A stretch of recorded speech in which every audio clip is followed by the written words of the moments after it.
प्रियमदा फूड्समध्ये तुमचं स्वागत। आज आपण काय बघणार आहोत तर संक्रांतीसाठी जे महाराष्ट्रात घरोघरी बनवले जातात असे तिळाचे लाडू कसे बनवायचे ते आपण बघणार आहोत। तर त्यासाठी आपल्याला साहित्य काय काय लागणार आहे ते आपण बघूया। सगळं साहित्य मी ह्या घरच्या आमटीच्या वाटीने मोजून घेतलेलं आहे। तर हे आहेत आपले 1 वाटी भरून तीळ, हे आहे पाव वाटी डाळ, पाव वाटी खसखस, अर्धी वाटी शेंगदाणे हे भाजून याची सालं मी काढून घेणार आहे, हे आहे पाव वाटी सुकं किसलेलं भाजून घेतलेलं खोबरं, आणि हे आहे 2 छोटे चमचे वेलची पावडर, आणि हा मी आत्ता 2 वाट्या गुळ घेतलाय। पण आपलं हे इतर साहित्य जे आहे हे किती वाट्या होतं त्याप्रमाणे ह्या गुळाचं प्रमाण ठरेल। तर आपण आता हे सगळं भाजून घेऊन मिक्सर मधून कसं काढायचं ते आपण बघूया। आता आपण एक एक गोष्ट भाजून घेऊया। मी आधी डाळ भाजून घेते। तीळ आपण सगळ्यात ना शेवट भाजणार आहोत आणि त्यांना इतर साहित्यापेक्षा वेगळं ठेवणार आहोत, कारण तीळ आपल्याला खूप जास्त बारीक मिक्सर मधून करून घ्यायचे नाही, त्यामुळे त्यांना आपण शेवट वाटायला पण मिक्सर मध्ये ना अगदी शेवट एका पल्स मोडवरच लावणार आहोत। त्यामुळे त्यांना मी सगळ्यात शेवट भाजणार आहे, कारण ते आपल्याला वेगळे दळायचे आहेत। बाकीच्या गोष्टी आपण एकत्र काढल्या मिक्सर मधून तरी चालतं। तर आता हे डाळ जे आहे ना ते थोडंसं लालसर रंग येईपर्यंत मी भाजून घेते। डाळ किंचितसं लालसर झालंय, तर हे आपण आता काढून घेऊया।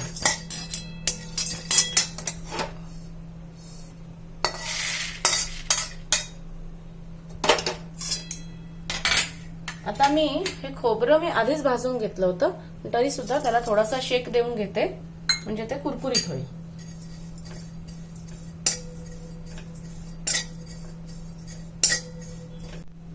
आता मी दाणे भाजून घेते। खोबऱ्याला थोडासा शेक देऊन घेतलाय। आता दाणे मात्र आपल्याला खरपूस भाजून घ्यायचे मंद गॅसवरती। मी खोबरं का आधी भाजून घेतलं माहितीये का, कारण खोबऱ्याचं थोडंसं तेल ना आपल्या कढईला लागतं आणि त्या किंचितच्या तेलावरती आपले दाणे खूप छान खरपूस भाजले जातात। त्यामुळे खोबरं भाजून घेतलं ना की त्याच्यावर दाणे टाकावे, म्हणजे बघा दाण्याला खोबऱ्याचं थोडंसं तेल लागलंय ना, दिसतं ना, त्यामुळे दाणे ना खरपूस भाजले जातात। असं काही तसंच करायला पाहिजे असं नाही, पण आपला एक छान एक टीप छोटीशी की बाबा खोबऱ्याच्या तेलावरती दाण्यांना तेवढंसं तेल भाजण्यासाठी पुरेसं होतं आणि दाणे ना एकसारखे व्यवस्थित भाजले जातात। दाणे पण मी खरपूस भाजून घेते। आपले दाणे खरपूस भाजून झाले, हे मी काढून घेते आणि मी लाडू करताना दाण्यांना त्यांच्या सालासकटच वापरणार आहे। तुम्ही त्याची सालं काढून वापरलीत ना तरी चालेल, पण दाण्यांच्या सालामुळे त्याला एक प्रकारचा खमंगपणा येतो। आणि मी हे लाडू ऍक्च्युली माझ्या सासूबाईंकडून शिकले, आणि त्या मात्र कधीच म्हणजे दाणे म्हणायच्या की काढायची नाही सालं दाण्याची, त्याने खूप छान स्वाद येतो खरपूस भाजल्याचा। त्यामुळे मी त्यांना त्यांनी सांगितलं होतं त्याप्रमाणेच करते। तुम्हाला जर त्याची सालं काढायची असतील ना तरी तुम्ही त्याची काढू शकता सालं। आता दाणे खरपूस भाजून झालेत, मी त्यांना काढून घेते। मंद आचेवर आपण खसखस भाजून घेऊया। खसखस भाजायला काही वेळ लागत नाही, जरा तिचा रंग बदलला, जरा चटचटायला लागली ना तर काढून टाकायची। आता कारण आपलं कढई खूप चांगली तापली आहे, त्यामुळे खसखस थोडीशी चटचटायला लागतेच ती लगेच, मग तिला काढून घ्यायची। पण ती ना फार लवकर जळते, त्यामुळे तिला जरा लक्ष ठेवूनच भाजायचं। ती लगेचच चटचटायला लागतंय, बघा लगेच आवाज यायला लागला ना चटचटायचा, म्हणजे आपली खसखस ही भाजत आली आहे। तिला थोडंसं आणखी किंचित रंग बदलला की मी काढून घेणार आहे। आता मी तिला काढून घेते, नाहीतर ती लाल पडायला लागेल। तर मी तिला आता मी तीळ भाजून घेते। तिळांना मात्र चांगलं चटचटायला लागेपर्यंत भाजून घ्यायचं, म्हणजे ते छान खरपूस लागतात आणि आपल्या लाडवांना खूप छान स्वाद येतो त्याचा। तर सतत हलवत हलवत तिळांना आपण भाजून घ्यायचं। हे मी गावरान तीळ घेतलेत, हे किंचितसे डार्क रंगावर असतात आणि जे नायलॉन तीळ असतात ते पूर्णतः पांढरे असतात. तर आपल्याला जे आपल्या घरी आवडतात ते आपण घ्यावे, पण गावरान तिळांना थोडासा स्वाद जास्त छान असतो. तर त्यामुळे मी गावरान तीळ वापरले. तर तुम्ही नायलॉन तीळ वापरले जे पांढरे शुभ्र असतात तरी पण चालेल. आता मी हे चांगले चटचटायला लागेपर्यंत त्यांना भाजून घेणार आहे. आता तीळ चटचटायला लागले बघा, त्यांचा आवाज येतोय, उडायला पण लागलेत ते, म्हणजे ते आता भाजून व्हायला लागलेत. त्यांचा किंचितसा रंग लालसर झाला की आपण काढून घ्यायचे. आणि दुसरं काय असतं, तीळ जेव्हा भाजले जातात ना तेव्हा त्यांचा आकार थोडासा बारीक होतो. हा बघा, जेव्हा आपण टाकलेले असतात त्यापेक्षा त्यांचा आकार किंचित बारीक होतो आणि मग आपल्याला कळतं की ते हळूहळू छान भाजायला लागलेत. आणि मला तर इकडे त्यांचा भाजल्याचा खूप खमंग वास येतोय. पण तीळ आपण हे इतर साहित्यापेक्षा वेगळे काढायचे, कारण तिळाचा दाणा हा आपल्याला लाडवामध्ये दिसायला हवाय. त्यामुळे तीळ आपण नंतर शेवट सगळं बाकीचं मिक्सरमधून काढून झाल्यानंतर त्यांना वेगळे मिक्सरमधून काढायचे आपण. आता हे बघा, हे बाकीचं साहित्य मी मिक्स करून घेतलंय. ह्याला मी एकत्र मिक्सरमधून काढणार आहे, पण हे देखील आपल्याला फार बारीक नाही करायचं. एक थोडासा त्याचा दाणा ना त्याच्यामध्ये राहिला पाहिजे. तर हे मिक्सरमधून काढायचं आणि त्यानंतर हे बाजूला काढून झालं मिक्सरमधून की मग तीळ काढायचे आणि तिळाला अगदी एका पल्सवर काढायचे, कारण आपल्याला तिळाचा दाणा हा तिळाच्या लाडवामध्ये दिसायला हवाय. आता तीळ पण मी काढून घेते. आता आपण दाणे, डाळ, खसखस, खोबरं हे जे आपण भाजून घेतलं होतं ते मी आता मिक्सरमधून काढून घेते आणि त्याचं टेक्स्चर मी तुम्हाला दाखवते. आणि तीळ हे आपण नंतर वेगळे काढून घेणार आहोत. तर आता मी आधी हे जे डाळ आणि हे जे आपलं मिक्सचर भाजलेलं आहे हे मिक्सरमधून काढून घेते. बघा, आता हे मिक्सचर मी मिक्सरमधून हे असं काढून घेतलंय.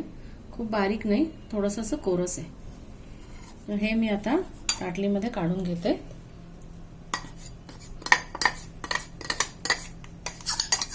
आणि याच्यातच मिक्सरमध्ये आता मी तिळाला थोडंसं फिरवून घेते.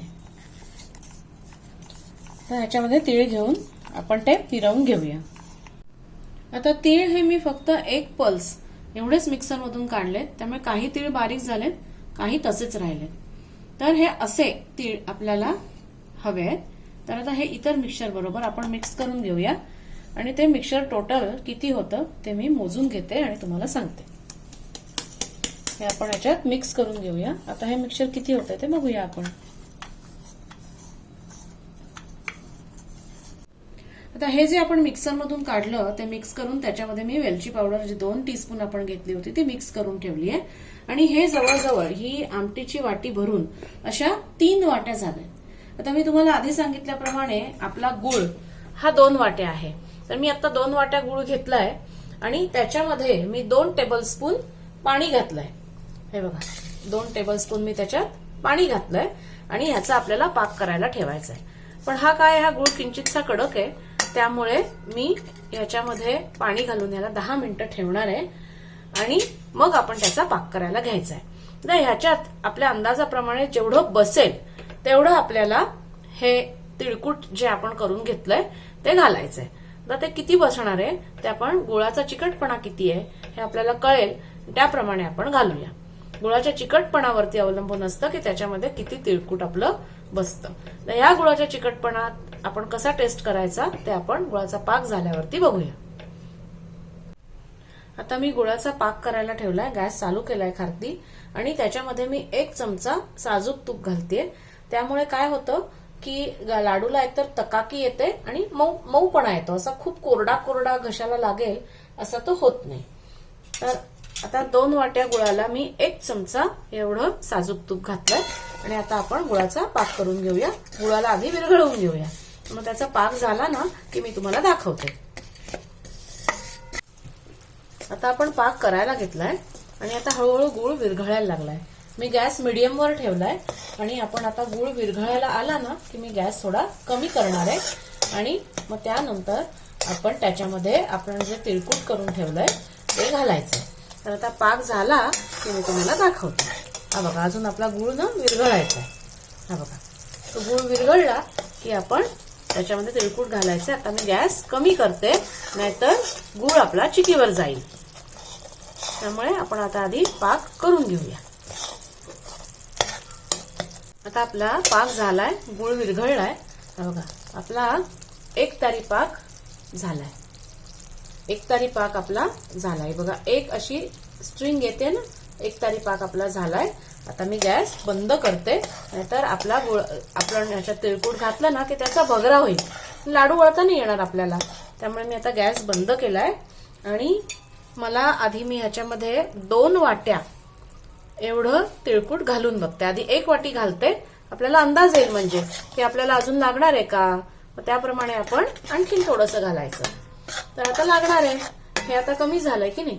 आता याच्यात आपण अजून थोडंसं तिळकूट घालून घेऊया. तर 2 वाट्या तिळकूट मी ह्याच्यात घालून घेते. हे बघा दुसरी वाटी घातली. परत आपण एकदा मिक्स करून घेऊया व्यवस्थित.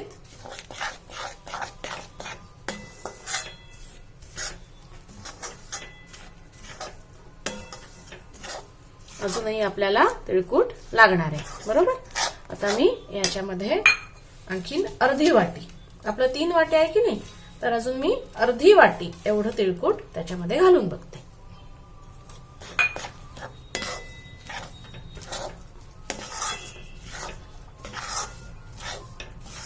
तर अजूनही आपल्याला याच्यामध्ये तिळकूट लागणार आहे. त्यामुळे हे उरलेलं जे आहे तेही मी तिळकूट घालून घेते. आणि आपण आता ते मिक्स करून घेऊया.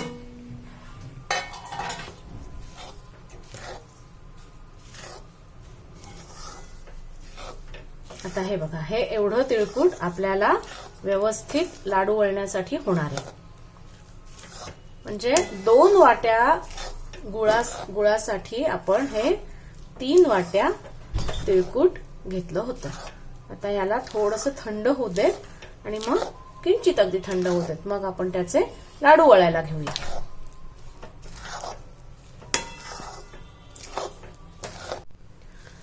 पाकात आपण तिळाचं कूट घातल्यानंतर हे असं टेक्स्चर आल्यावरती मी ह्या तूप लावलेल्या थाळ्यामध्ये ते काढून घेणार आहे, म्हणजे ते खालती चिकटणार नाही.